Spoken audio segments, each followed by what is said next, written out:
Para quem não me conhece, eu sou a Amy, sou casada com o Vini.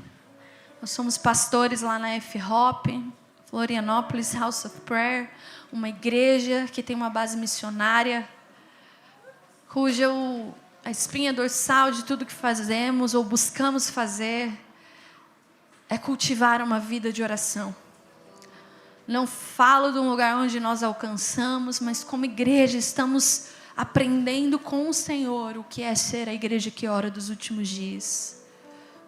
Eu acredito que o movimento que Deus está fazendo na terra,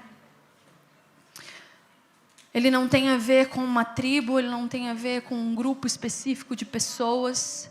Por muito tempo eu preguei falando, que Deus está levantando precursores. E continuo crendo nessa verdade, mas muitas vezes o que nós ouvimos sobre precursores é que é um grupo seleto, é um grupo único, selecionado a dedo. Mas a verdade é que a igreja que ora, a igreja precursora, é a identidade de toda a igreja. E eu vejo uma convergência da parte do Senhor de unificar o lugar de oração, um movimento de oração com o espírito da igreja local. De despertar crianças, jovens, adolescentes, os mais velhos, os casados, os solteiros, todos, a viver o que 1 Pedro vai dizer. 1 Pedro, que é escolhendo uma vida de santidade, uma vida piedosa, apressando a vinda do Senhor Jesus. Isso tem a ver com toda a igreja, isso tem a ver com todo o corpo de Cristo, abraçando o lugar de oração e se santificando a partir do diálogo com Deus, e assim apressando a vinda do Senhor. Oração tem tudo a ver com o retorno de Jesus. Por isso que é mais do que um movimento. Por isso Jesus mesmo disse: a minha casa será chamada casa de oração. A minha casa não será chamada casa de evangelismo, casa de comunhão. Ele poderia ter dito casa de avivamento, mas ele disse casa de oração, de diálogo, porque é no lugar de relacionamento, é no lugar de nos colocar contemplando como no espelho a glória de Deus, que nós seremos transformados à imagem e semelhança de quem Ele é. É no lugar de diálogo, é no lugar de contemplarmos a sua beleza, a sua grandeza, seu valor, seus atributos, que nós iremos nos deparar com a realidade divina, e então clamar em espírito de intercessão: vem e transforma-nos, vem e prepara-nos para o dia do seu retorno. E esse anseio por se parecer mais com Jesus, ele se tornará em um anseio por Jesus. Volta logo, Maranata, a hora vem. E eu sei que essa é uma mensagem muito viva aqui nessa comunidade.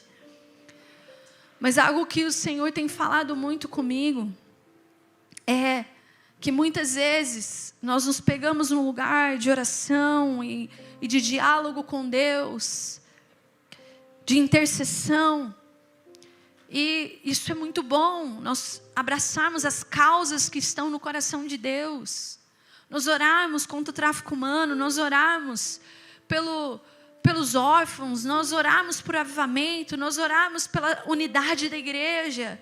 E Deus conta com a gente no lugar de intercessão. Mas esse lugar, ele deve nos santificar. Esse lugar, ele deve ter um impacto em nós. E por isso nós precisamos cultivar um coração contrito, um coração dependente, porque esse, ele não rejeita. Esse, ele permanece perto. Esse, ele se achega e ele se revela. E hoje eu estava contando um pouco a minha história, né, para os pastores, e falando desde a minha adolescência, ali, hoje já há quase 20 anos no ministério, comecei muito cedo, e sempre muito fervorosa, sempre muito intencional no lugar de oração, de intercessão. Mas, nesses 18 anos, o que eu mais tenho aprendido no dia a dia, no cotidiano da vida, no ordinário, é que eu preciso ser transformada à imagem e semelhança de Deus. De que eu posso fazer muitas coisas para Deus, mas se eu não me deixar ser moldada ao longo do processo que eu me deixo ser usada por Ele, de nada vale. E eu não sei você, mas eu convivi com pessoas na minha vida que tinham o título, que eram cristãos, que cantavam, que pregavam, que faziam muitas coisas para Deus. E eu creio que deixaram até mesmo um legado na sua história de trabalhar com Deus e fazer para Deus. Ouviram de Deus no lugar de oração, mas não se deixaram ser moldados e transformados. Tem muito crente que permanece na igreja por muitos anos, mas permanece caindo nas mesmas áreas de falha de caráter, que não abraça a transformação, o ser lapidado. Os intercessores dos últimos dias serão aqueles que se deixaram passar pela fornalha da aflição. Aqueles que se deixaram ser transformados de dentro para fora. Aqueles que contemplaram como no espelho, e a gente já vai ler esse texto, e falaram: ai de mim, como Isaías, sou um homem de lábios impuros, que vive no meio de uma geração de lábios impuros. Ah, vem e lava-me, vem e transforma-me, vem e limpa a minha boca, e então eu poderei proclamar as tuas verdades. Quem sou eu diante de tamanha santidade? Os intercessores, os parceiros de Deus, que Ele procura, são aqueles não só que fazem coisas com Ele, mas que no processo de serem parceiros, no estabelecer o reino dEle na terra, se deixam ser transformados, abraçam a humildade e a mansidão de Jesus.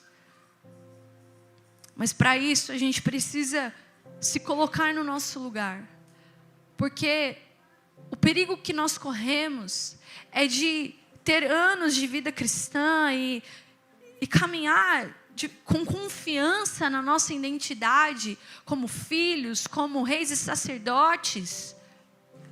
E quando a gente está fazendo as coisas, quando nós estamos intercedendo, quando nós estamos servindo, quando nós estamos evangelizando, é como se nós nos revestíssemos de poder, mas quando a gente se desarma, quando a gente está em casa, quando a gente está com a nossa família, quando a gente está com os nossos filhos, quem é você ali quando ninguém está vendo?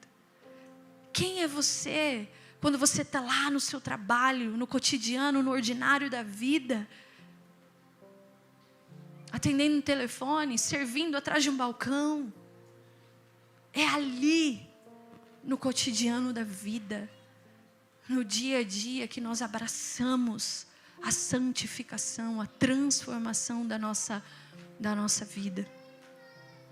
É importante entendermos, ao nos depararmos com a nossa transformação, de que durante uma eternidade passada, Deus esteve só, Deus esteve completo, suficiente em si mesmo. Nele não havia necessidade alguma. Ao nós abraçarmos a santificação, nós precisamos ter isso muito claro dentro de nós. Que Deus era Deus desde uma eternidade passada. A verdade é que se Ele necessitasse de alguma coisa, se Ele necessitasse de anjos, se Ele necessitasse de seres humanos, Ele teria chamado estes à existência muito antes.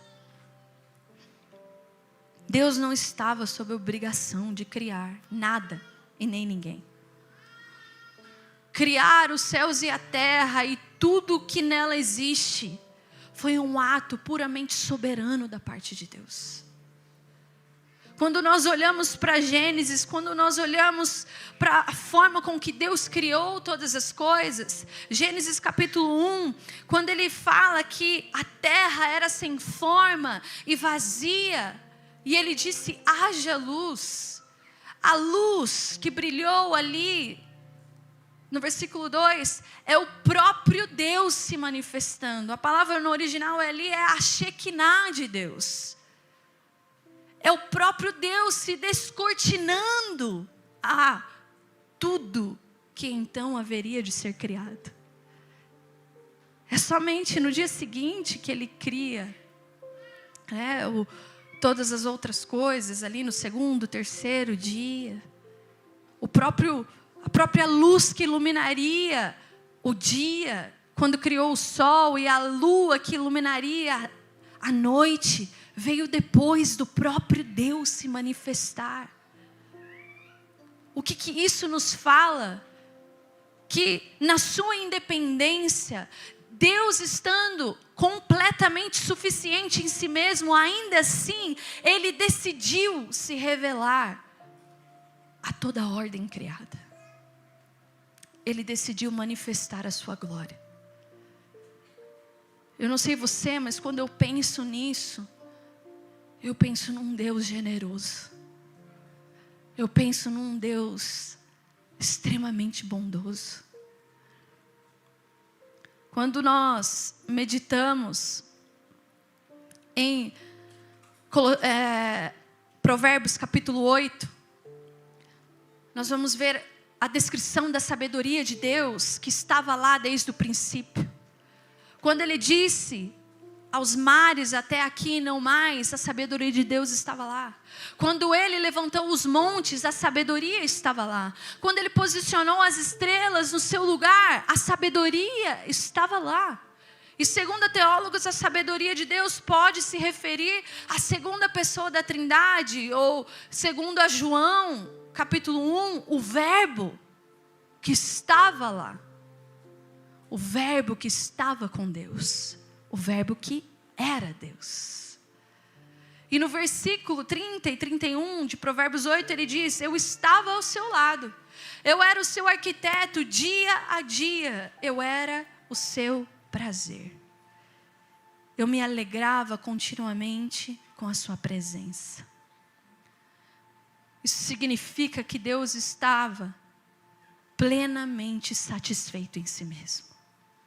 Perfeita comunhão, perfeita harmonia. Não havia necessidade de ninguém nem de nada. Ele era o seu prazer e na sua presença ele encontrava prazer. Ele era a sua fonte, a sua autofonte de prazer. Plenamente satisfeito, suficiente em si mesmo. Mas o versículo 31, ele acrescenta que ele se alegrava com o mundo que ele criava. A palavra se alegrar aqui é o verbo de rodopiar de alegria. Você já viu uma criança rodopiando de alegria? Você já viu alguém muito feliz? Uma criança quando recebe uma bala fine, igual a minha filha descobriu a bala fine agora com 2 anos. Meu Deus. Coitada dos dentes, né? A criança rodopia de alegria, os olhos brilham. É assim que o Deus suficiente em si mesmo se sentia quando Ele criava todas as coisas. E o texto continua dizendo, e a minha alegria se encontrava com os filhos dos homens. A alegria de Deus se encontrava com aqueles que haveriam de ser criados e participar dessa plena comunhão, dessa perfeita harmonia. A verdade é que para tudo Deus disse: haja. E houve luz, houve mar, terra, animais selvagens, aves no céu, peixes no mar. Ele criou todas as coisas pela palavra do seu poder. Mas ao criar eu e você, Ele se envolveu intimamente. A palavra diz que do pó da terra Ele criou eu e você. Ele tocou a terra. Isso fala da imanência de Deus, né? O Deus transcendente, o Deus poderoso, o Deus distante se torna imanente. Ele chega perto da humanidade. Do pó da terra, Ele molda o homem à sua imagem e semelhança. Ele não só diz: haja o homem, mas Ele faz questão de se envolver com a criação do homem. Em Gênesis 2, versículo 7 diz: e o Senhor Deus formou o homem do pó da terra e soprou-lhe nas narinas o fôlego de vida. E o homem tornou-se alma vivente. O homem pôde experimentar agora. Agora o homem pode experimentar do descortinar dessa glória. Agora o homem tem um lugar na mesa, aonde a Trindade, que era suficiente em si mesmo, agora compartilha dessa glória com a alma vivente. Ele compartilha com o homem toda a beleza, grandeza e valor que se encontra nele. Você já colocou o copo na torneira para pegar água e de repente você está pensando na morte da bezerra e transbordou? O copo transborda.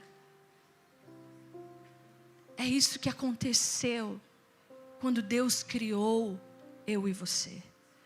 Foi o transbordar da sua glória. Foi o transbordar da sua essência. Foi o transbordar de quem Ele é. Para que eu e você pudéssemos beber dessa fonte. Para que eu e você pudéssemos ser saciados assim como Ele era plenamente satisfeito em si mesmo. Esse era o plano original. Plenamente satisfeitos em Deus assim como Ele é plenamente satisfeito em si mesmo. Nele não há necessidade. Logo aqueles que Ele cria, sua imagem e semelhança, foram criados para estar plenamente satisfeitos nele. Sem nada necessitar. Por isso, de forma profética, o salmista em Salmos 23 vai dizer: o Senhor é o meu pastor e Ele não me falta. Eu sei que na nossa Bíblia está escrito: e nada me faltará. Mas no original ali é: e Ele não me falta. Logo, se Ele não me falta, de nada terei falta. Pois Ele é a fonte inesgotável. Ele é a provisão eterna para tudo que nós necessitamos. Para esse propósito fomos criados. Feitos à sua imagem e semelhança. Para estarmos satisfeitos nele. Para vivermos a partir dessa satisfação. John Piper vai dizer que Deus é mais glorificado em nós quando nós estamos mais satisfeitos nele. Por quê? Porque tudo muda quando você está satisfeito em Deus. A tua conduta muda, a tua fala muda, o que você assiste muda.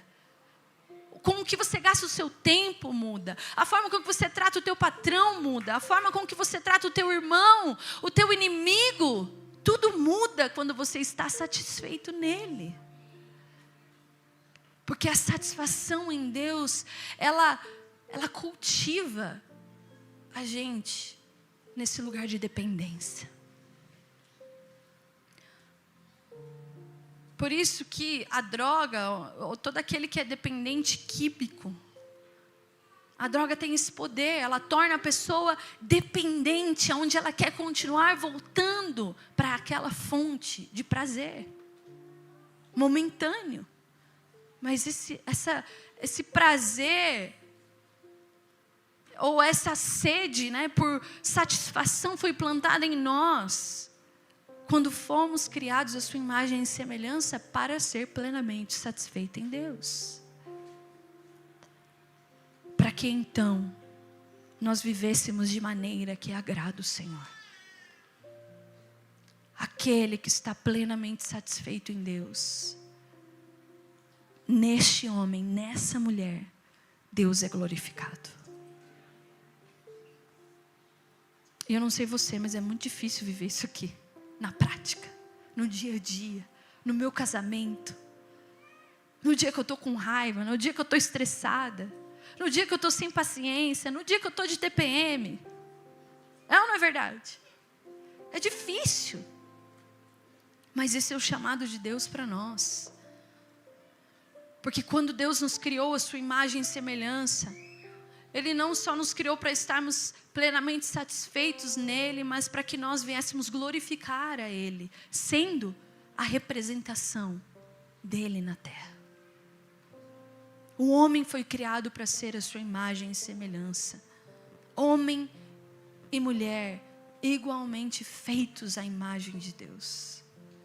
Para alguns isso pode significar que nós fomos feitos à imagem de Deus pelo fato de que somos seres espirituais, e certamente isso está certo. Fomos feitos à imagem de Deus nesse sentido. Seres emocionais, né? Temos emoções como Deus tem emoções. Ele nos criou a sua imagem e semelhança nesses aspectos. Ele nos criou a sua imagem e semelhança também para que nós pudéssemos representar Ele aqui na terra. Para que nós pudéssemos ser a imagem que caminha e reflete quem Ele é por onde andarmos. Você já pegou a imagem de alguém, uma foto, e alguém que já morreu, e você começa a ver aquela foto de alguém talvez que foi famoso, ou de alguém que teve um impacto, alguém que deixou um legado, logo você se lembra do que aquela pessoa representou, ou você lê a respeito do que aquela pessoa representou na sua geração. Ou não precisamos ir muito longe, alguém da nossa família que perdemos, quando você olha o retrato, logo isso remete o que aquela pessoa representou para você. Imagens refletem alguém. Elas representam alguém. Que tipo de imagem eu e você temos representado? A queda aconteceu, nós conhecemos a história. Quando pecamos contra Deus, Satanás nos persuadiu, nos dizendo que a nossa imagem era mais bela. De que nós poderíamos ter uma imagem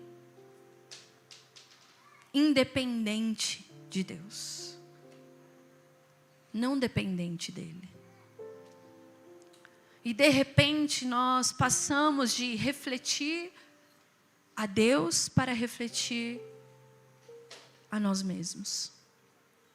É como se antes da queda, entre Deus e a humanidade tivesse um espelho aonde nós olhássemos para Deus, nós tínhamos acesso a contemplar toda a beleza, grandeza e valor, e logo, consequentemente, nós refletimos aquele a quem nós contemplávamos.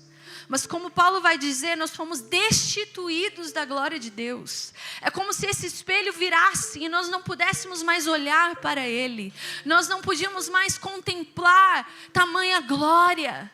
Nós não podíamos mais encontrar o nosso sentido de existência nele. Logo tivemos que encontrar o nosso sentido de existência em algum lugar. E encontramos em nós mesmos.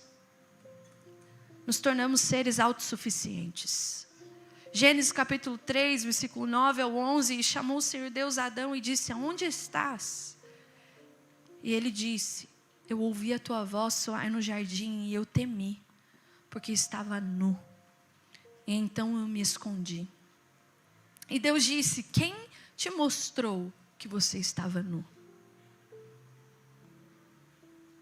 Tem certas perguntas que Deus faz para o homem, não porque ele precisa de resposta, mas porque o homem precisa se dar conta do que fez. O homem tirou o olho daquele que trazia sentido para a vida dele. Ele passou a olhar para si mesmo. Ele enxergou a sua nudez. A voz de um outro alguém começou a dar sentido para a sua existência. A voz da serpente disse para o homem que ele poderia ter uma imagem independente de Deus.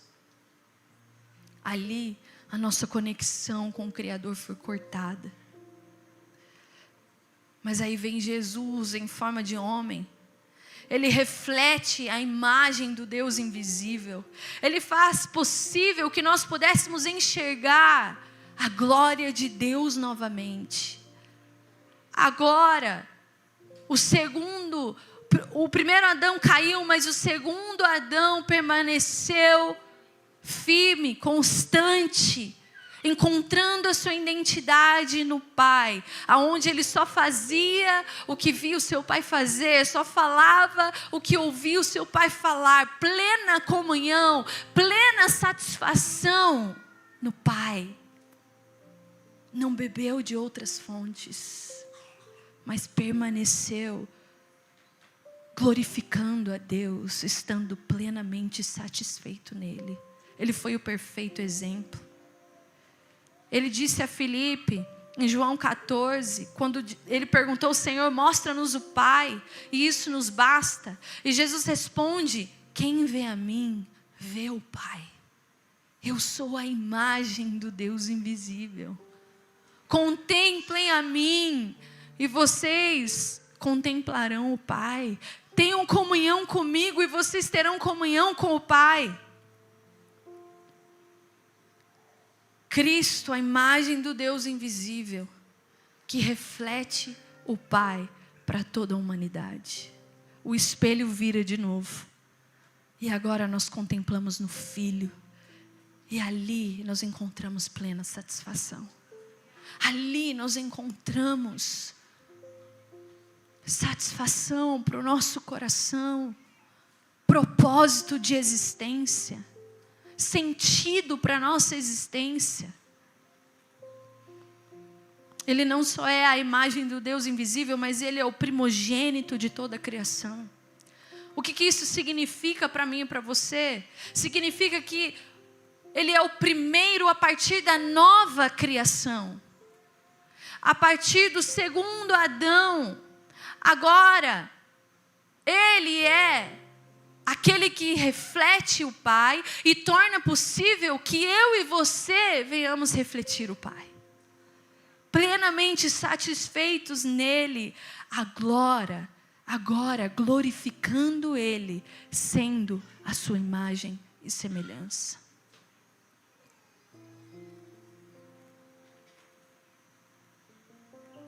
Tem um livro do Bob Sorge que ele vai dizer que a hora é urgente, porque no fim dos tempos o povo de Deus enfrentará grandes pressões, e para lidar com elas de forma adequada, seremos desafiados a ter uma qualidade de caráter superior à que temos hoje.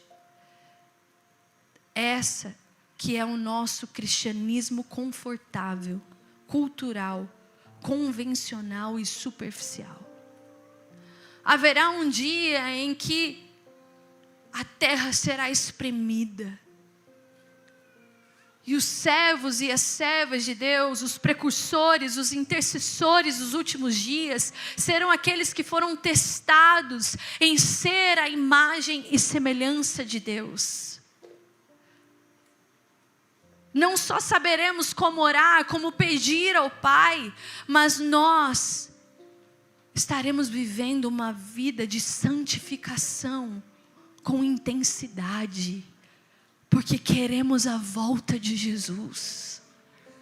Apressaremos a sua vinda, escolhendo uma vida piedosa e uma vida de santidade, à medida que contemplamos o primogênito de toda a criação. As pressões que iremos enfrentar nos últimos dias vai requerer um caráter que foi provado pelas pressões da vida e se deixou ser moldado à imagem e semelhança de Deus. A verdade é que a hora de desenvolver a nossa salvação é agora. Não é porque eu sou intercessor e eu estou na sala de oração e eu estou ali orando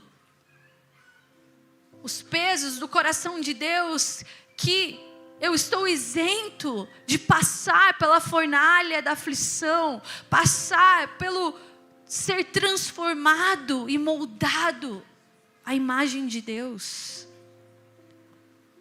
Eu não sei você, mas às vezes a gente se acha um super crente, porque a gente cumpre todos os afazeres e nós somos aqueles que estão sempre na igreja, estão sempre nos cultos, estão sempre nas reuniões de oração.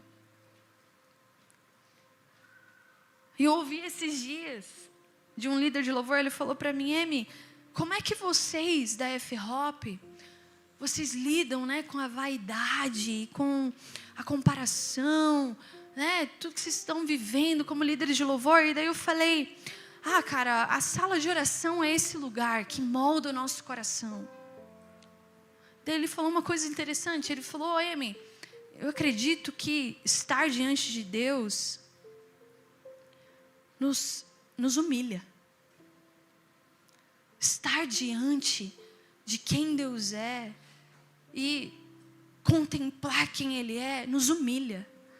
Mas o que nos torna humildes é viver em comunidade. O que nos torna humilde é considerar o próximo maior do que a mim mesmo. E nisso nós somos transformados a ter o mesmo pensar que houve em Cristo Jesus. Tem muita gente, e eu falo, gente, eu não falo de um lugar onde eu alcancei, eu tenho sido confrontada com isso, porque por muito tempo eu fui a pessoa que queria estar escondida, que queria estar nos montes, que queria estar só jejuando e orando, queria estar só na sala de oração, que queria estar vivendo para a audiência de um só. Parece até contraditório, né? Mas eu tenho entendido que a santificação, ela vai acontecer vivendo em comunidade. Por isso que eu digo que existe uma convergência acontecendo. Os intercessores, aqueles que estão sobre os muros da oração, clamando dia e noite e dia, eles estão entendendo que existe um convite da parte de Deus, que é a santificação da igreja. Que não só vem de contemplar quem Ele é, a humilharmos, mas é vivemos o cotidiano da vida, o ordinário, amando uns aos outros, sendo mansos uns com os outros, considerando uns aos outros, escolhendo uma vida piedosa, uma vida santa, à medida que eu vivo com o meu irmão. É ali que é testado se eu sou a imagem de Deus. A imagem de Deus não é testada quando eu estou num quarto sozinha com meu teclado cantando para Deus. Eu lembro do dia que eu estava conversando com Deus sobre ser pastora. Eu não queria ser pastora. Falei: Deus, eu não quero. Eu te falei que tudo que eu queria estar numa sala de oração. Eu queria estar atrás do meu piano cantando para Ti. E aí o Senhor me leva para aquela passagem onde o Senhor disse para Pedro: Pedro, você me ama? Você me ama, Pedro? Sim, Senhor, eu te amo. Mas Pedro, você me ama? Sim, Senhor, eu te amo. Eu vou te perguntar de novo, Pedro. É como se ele tivesse: Emi, você me ama? Tu sabes de todas as coisas, Senhor. Tu sabes que os últimos 18 anos da minha vida, eu me derramei na tua presença. Tu sabes que eu não tenho para onde ir. Só tu tens as palavras que satisfazem o meu coração. Tu sabes que melhor é um dia na tua presença para mim do que 1000 em outros lugares. Tu sabes, Senhor. Tu sabes que eu sou dependente de Ti. Tu sabes que eu fui estragada o primeiro dia que eu bebi dessa fonte de satisfação. Então, Pedro, vai e cuida dos teus irmãos. Vai e apacenta os teus irmãos. Vai e vive em comunidade. E se deixa ser transformado à minha imagem e semelhança. À medida que você está satisfeito em mim, à medida em que você vive uma vida de comunhão comigo, à medida em que você é humilhado na minha presença, abrace a humildade, vivendo uns com os outros. Seja a minha representação no meio da comunidade. Seja a minha representação vivendo uns com os outros, pedra afiando pedra. E é isso que nós estamos vivendo em Floripa.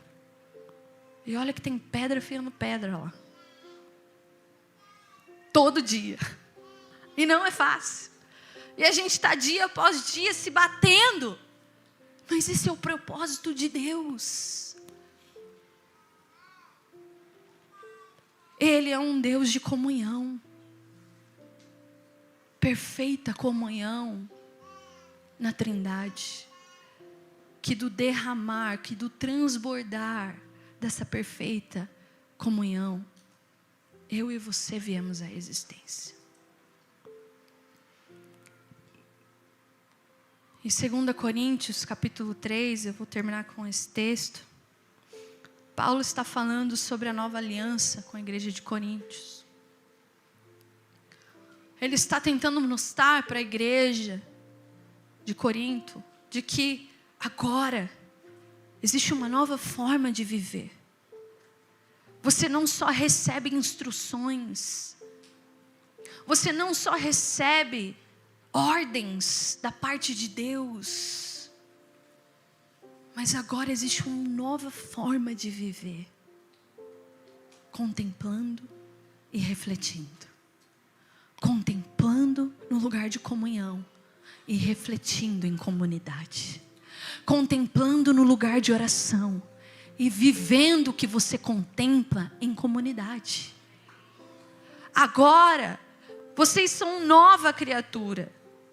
Agora é uma nova aliança, é uma nova forma de viver, como aqueles que foram feitos à imagem e semelhança de Deus. E o texto vai dizer no capítulo 3, versículo 7, se o ministério da morte, gravado em letras de pedras, veio em glória, de maneira que os filhos de Israel não podiam fixar os olhos no rosto de Moisés, por causa do seu brilho que estava se dissipando, como não será de maior glória o ministério do Espírito? Porque se o ministério que traz a condenação era glorioso, quanto mais glorioso ainda não será o ministério que traz justiça ou santificação. Pois na verdade o que foi glorioso deixou de sê-lo, em comparação com a glória extremamente maior. Porque o que se estava se dissipando era glorioso, muito mais glorioso será o que permanece.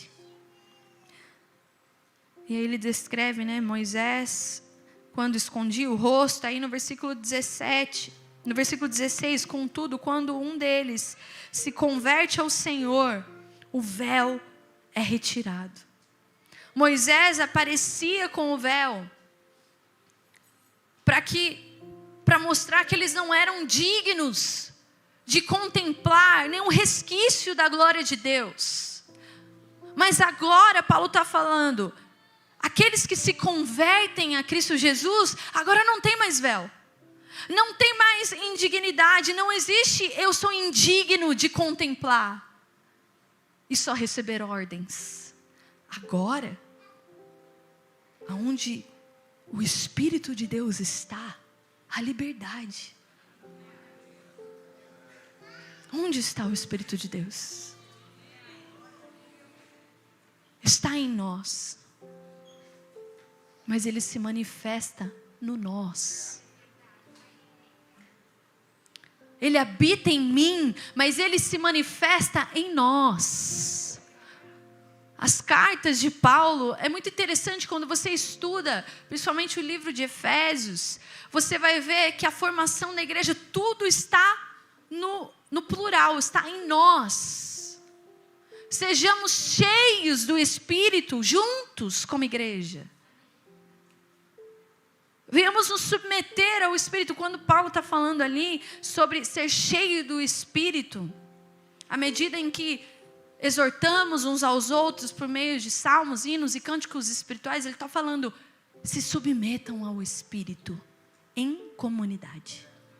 À medida em que vocês exortam uns aos outros, por meio de salmos, hinos, cantando salmos, hinos e cânticos espirituais. Ele está dizendo, enquanto vocês vivem em comunidade, à medida em que vocês têm acesso a essa nova aliança, se submetam ao Espírito de Deus em comunidade. Aonde o Espírito de Deus está, ali há liberdade.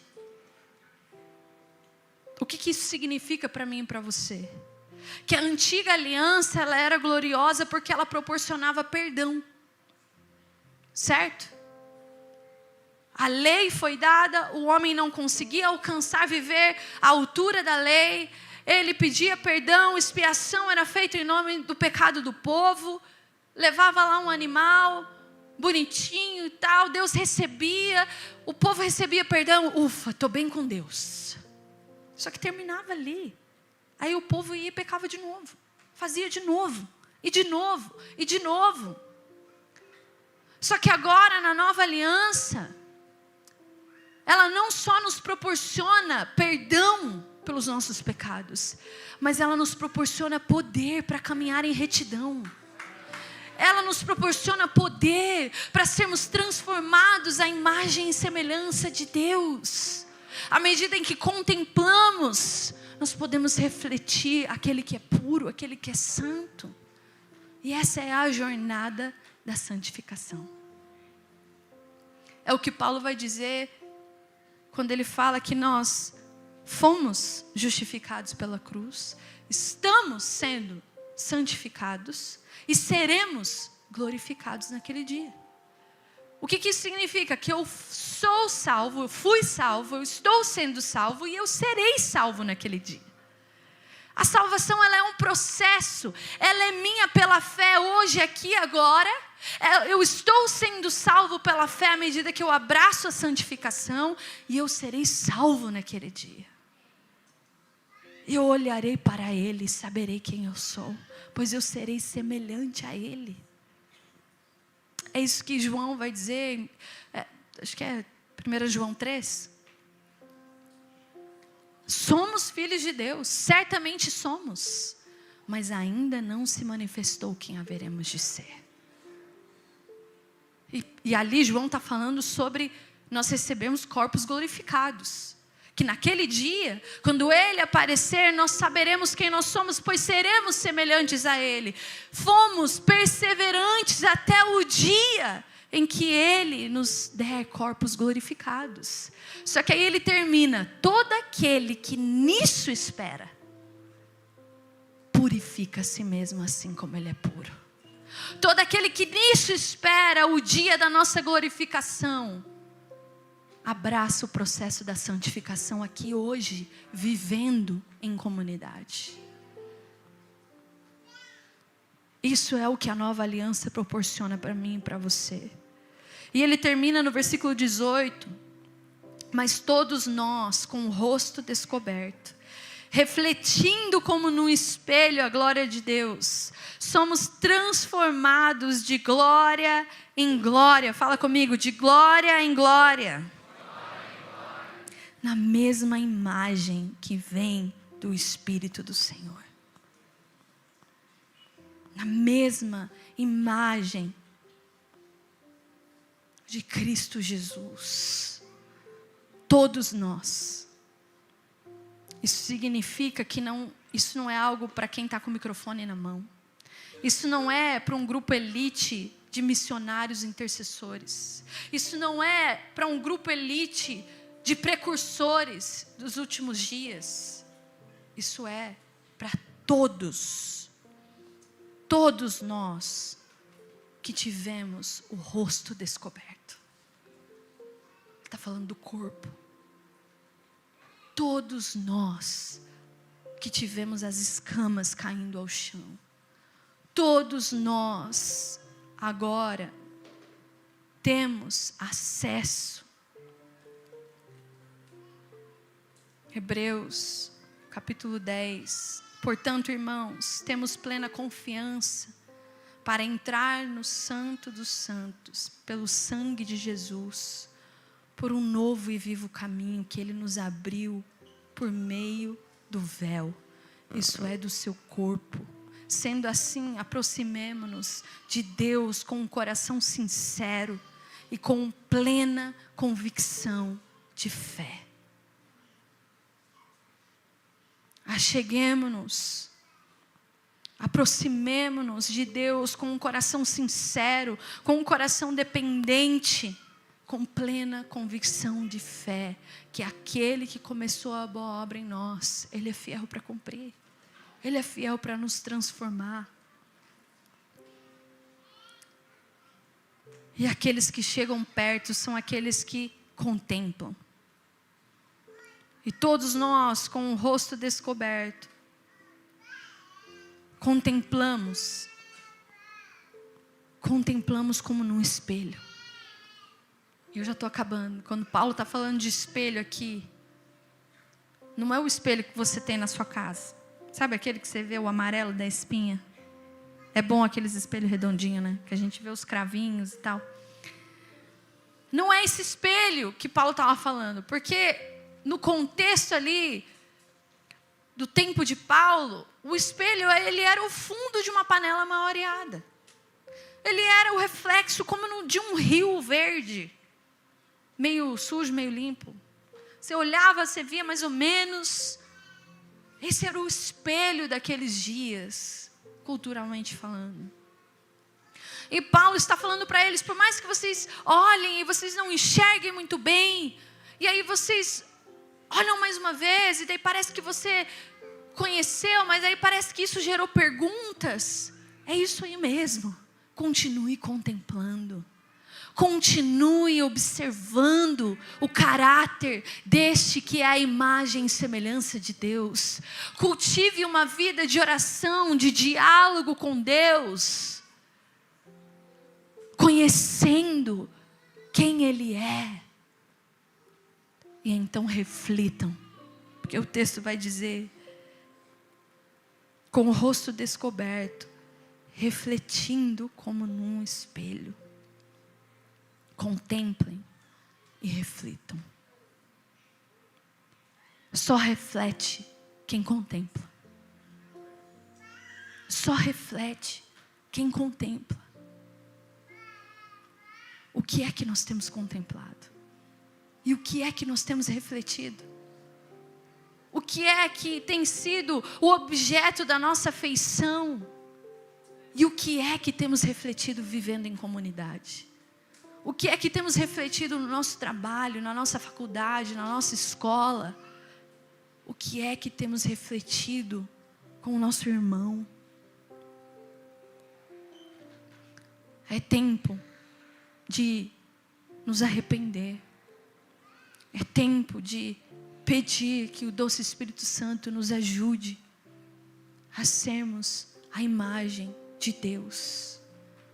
É tempo da nossa vida de oração refletir no viver em comunidade. De não só sermos intercessores que abraçam as causas do coração de Deus, mas que à medida em que somos e nos tornamos parceiros dele no lugar de oração, à medida em que contemplamos a sua beleza, à medida em que contemplamos aquele que é o mais excelente, o mais belo entre milhares, aquele cujos lábios extravasou a graça, que isso tem um efeito quando eu sair do lugar de contemplação e eu estiver com o meu irmão. Amém? O time de louvor pode subir. E eu termino dizendo que nós não vamos refletir quem Deus é na nossa força. Por isso que Paulo deixa muito claro que é por meio do ministério do Espírito. É se submetendo ao Espírito. É se rendendo ao Espírito. Nós vemos isso novamente em Gálatas 5, a luta entre a nossa carne e o nosso espírito. Que a nossa carne milita contra o nosso espírito diariamente. E nós temos uma escolha, ou de semear na carne, ou de semear no espírito, ou de refletirmos o que é deste mundo, ou refletirmos a Cristo, dando frutos que permanecem. Já é tempo de nós sermos a representação de Cristo. Já é tempo da igreja madura se levantar. E as nossas famílias serem um exemplo para a sociedade.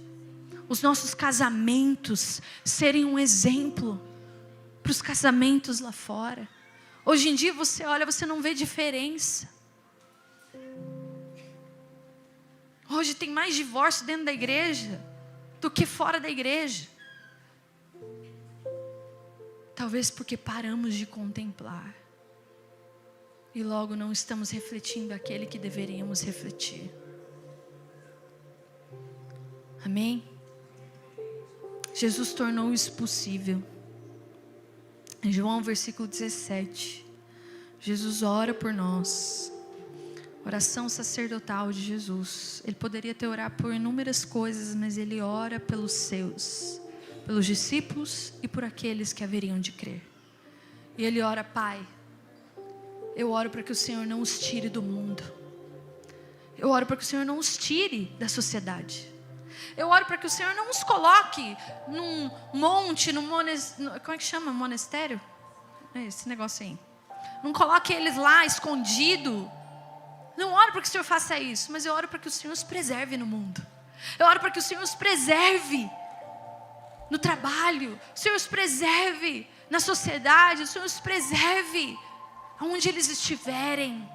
Pai, eu oro que o Senhor não os tire do mundo, mas para que o Senhor os mantenha fiéis a Ti, contemplando o Senhor, se apegando no Senhor, sendo dependentes do Senhor em tudo que eles fizerem.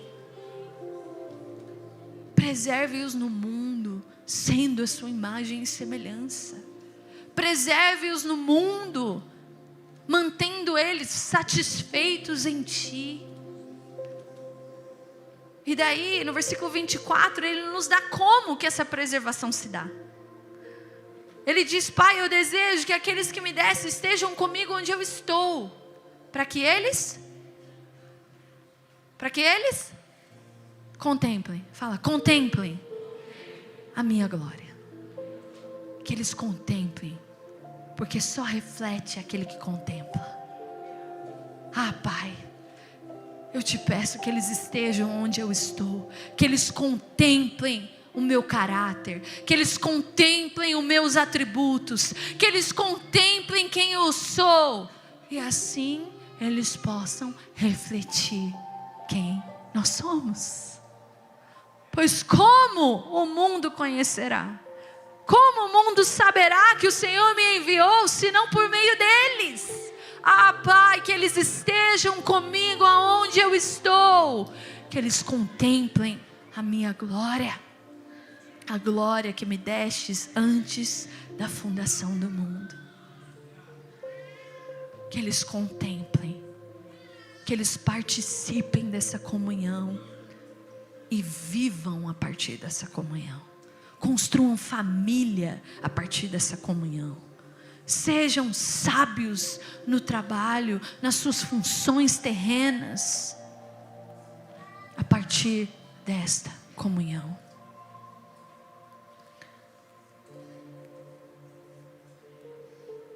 Vamos ficar de pé.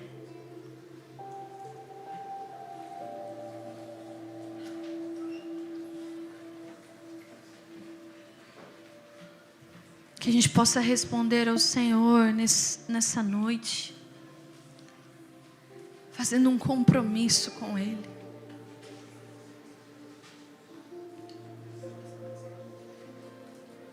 Dizer para Ele: Espírito Santo, me ajuda.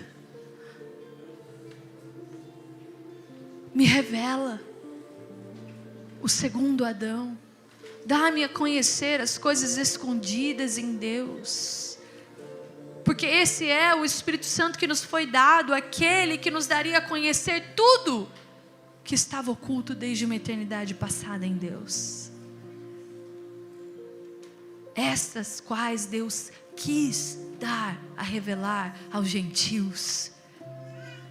Ele quis que nós conhecêssemos, que nós possamos pedir nessa noite: Senhor, leva-nos mais fundo, leva-nos mais profundo em Te conhecer, leva-nos mais profundo nessa comunhão, e santifica-nos, transforma-nos por meio dessa comunhão, para que eu possa refletir o meu Criador por onde eu for.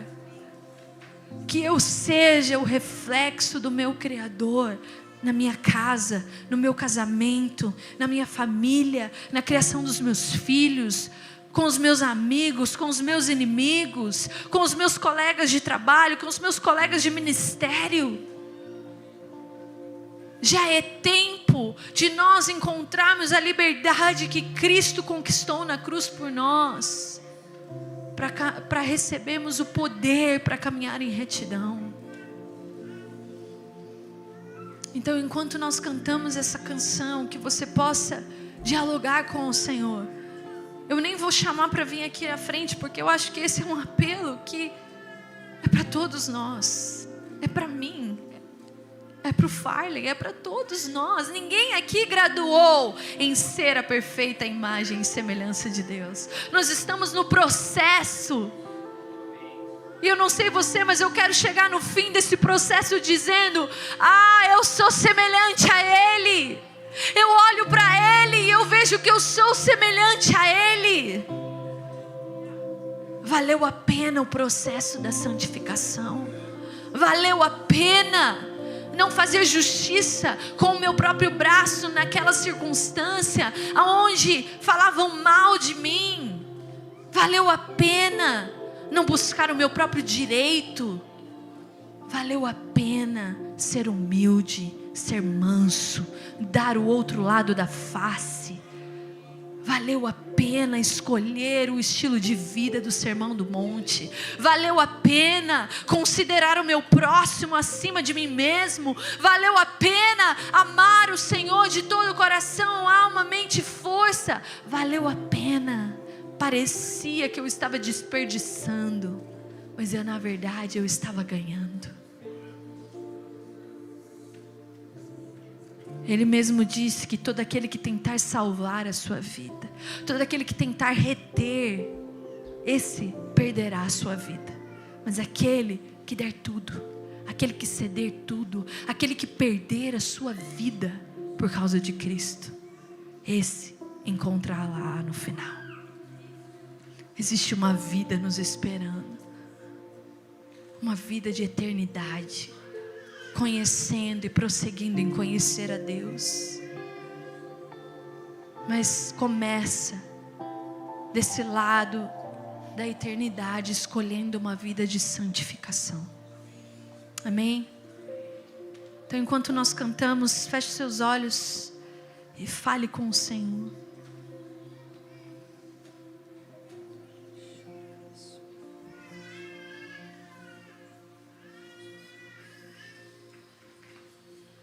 Tentando alcançar, eu me apeguei à lei, mas o véu me encontrou. Sua luz me atingiu, sentido enfim achei na face do Filho de Deus. As riquezas mais insondáveis, os tesouros incomparáveis estão em Cristo, estão em Cristo. As riquezas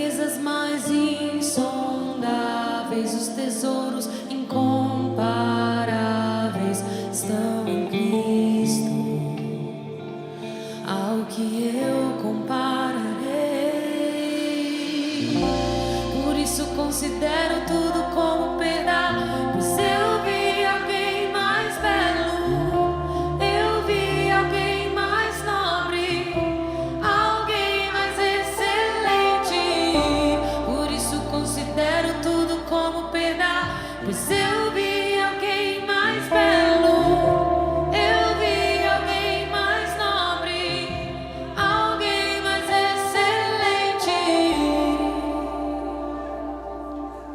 Tentando alcançar, eu peguei além, mas o velo me encontrou. Sua luz me atingiu, sentido enfim achei na face do Filho de Deus. Nós encontramos o nosso sentido em Ti, Jesus. As riquezas mais insondáveis, os tesouros incomparáveis estão em Cristo. Tu és a fonte de satisfação. As riquezas mais insondáveis, os tesouros incomparáveis estão em Cristo. Tu és o próprio poder para alcançarmos a retidão. Por isso considero tudo como perda, pois eu vi alguém mais belo, eu vi alguém mais nobre, alguém mais excelente. Por isso considero tudo como perda, pois eu vi alguém mais belo, eu vi alguém mais nobre, alguém mais excelente.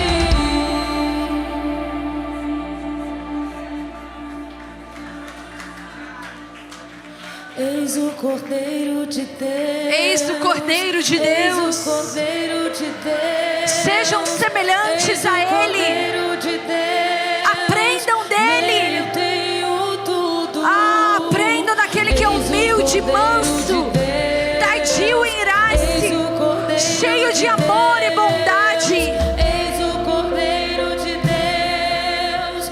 Nele eu tenho tudo. Ele é o perfeito exemplo. Ele é o primeiro de toda a criação. Olhai para Ele. Olhai para Ele. Tenho tudo. Eis o Cordeiro de Deus. Eis o Cordeiro de Deus. Eis o Cordeiro de Deus. Nós olhamos para Ti, Jesus. Eu tenho tudo. Nós olhamos para Ti, Jesus. Por isso considero tudo como perda, pois eu vi alguém mais belo, eu vi alguém mais nobre, alguém mais excelente. Por isso considero tudo como perda, pois eu vi alguém mais belo, eu vi alguém mais nobre, alguém mais excelente.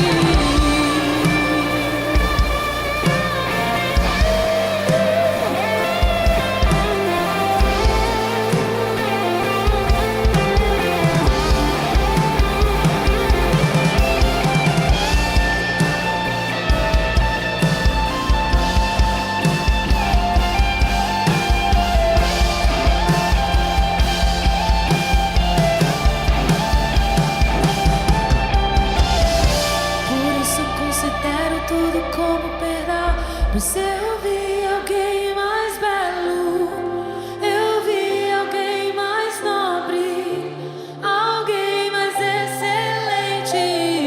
Por isso considero tudo como perda, pois eu vi alguém